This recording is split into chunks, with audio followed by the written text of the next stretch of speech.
Hey, this is Chib, Drawn and Cornered. It is October 4th, 2021, and here's your news for the day.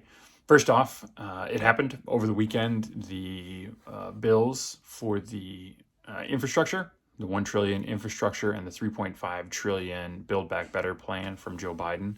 All of that was supposed to kind of come to a head last week on Thursday, got moved till Friday. Friday got moved, and now it's all the way until October 31st to make this plan happen. Now, the reason this is happening is because Joe Manchin and Kristen Sinema have said they will not vote for the 3.5 trillion Build Back Better plan. Progressives have said they will not vote for the infrastructure bill if the Build Back Better plan is not put in there. So you've got those two going back and forth between whether or not they want this to happen. What's really interesting is that Joe Biden, who ran as a moderate, could put pressure on those progressives to get this infrastructure deal done so that he can get a win in his pocket and go from there.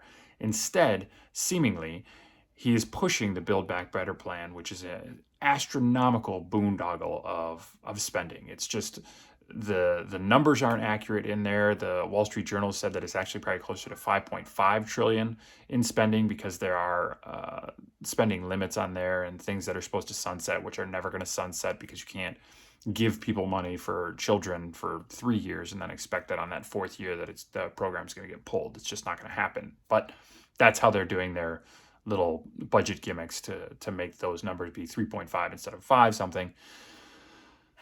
Overall, just astronomical amounts of spending. But Joe Biden, instead of putting pressure on the progressives to get his infrastructure plan, he's putting pressure back on the conservatives and essentially telling the progressives to continue. Now, the administration says they're not doing this, but progressives have said that they're in contact with the White House and specifically Ron Klain from the chief of staff, giving them phone calls and kind of helping shepherd them through this process. Joe Biden came forward on Friday night and said our new goal is somewhere in the neighborhood of about 2 trillion instead of the 3.5.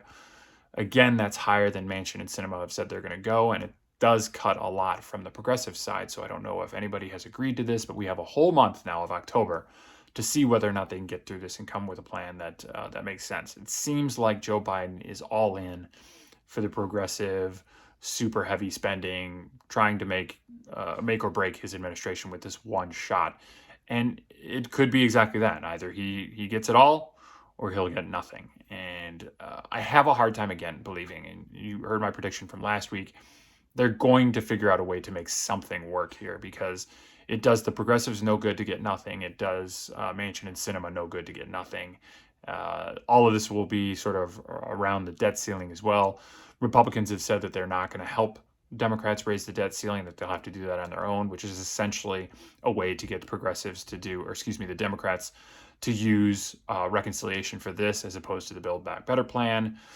It's a shrewd move, although it makes Mitch McConnell look a little bit crazy. But we'll see. We'll see what happens with the Democrats, how they handle this.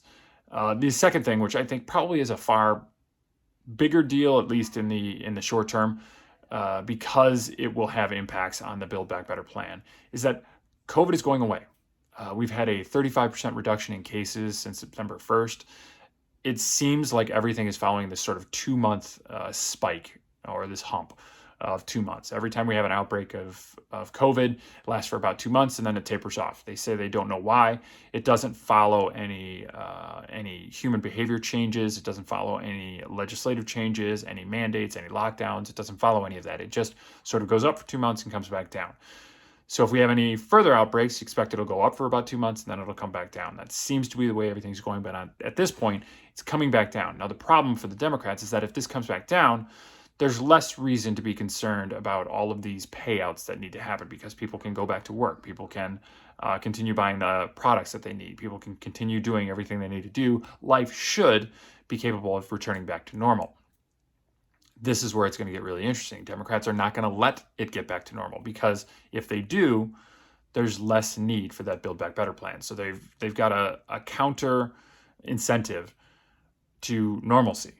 Normalcy means we don't have to spend anything because there's a booming economy out there. There's tens of millions of jobs ready to go. But if COVID exists still, there needs to be spending to help out all these different people for rent assistance, for job assistance, all that stuff. As soon as that disappears, that spending bill disappears, and as we just talked about, They need that spending bill to maintain through October because there's going to be a big push for it. So COVID will have to be a big deal all the way through October. Expect to see more stories about this affecting children and affecting the vulnerable. You're going to see awful stories about this. Even though the numbers are extraordinarily low, you're going to see highlights of every one of these awful stories to try and push that. And you see this already in California. California has already mandated K through 12 must be vaccinated if they're going to go to school. The approval for K through 12 hasn't even existed. So it's only up to 12 years old right now. They haven't even approved kids under 12. But California has already said that when that approval comes through, there will be mandates for K through 12 schooling for COVID. This shows the direction that the Democrats are going to go. Even though COVID's not an issue, for kids under 18, it's like less impactful than the flu, but they're going to push it. They're going to push it extraordinarily hard because that is where their spending is attached. And in order to get that spending, COVID still has to be a big deal. So continue to make COVID a big deal, whether it is or not, is going to be the Democratic playbook. Thank you very much for watching. This is Chad again with Drawn and Cornered.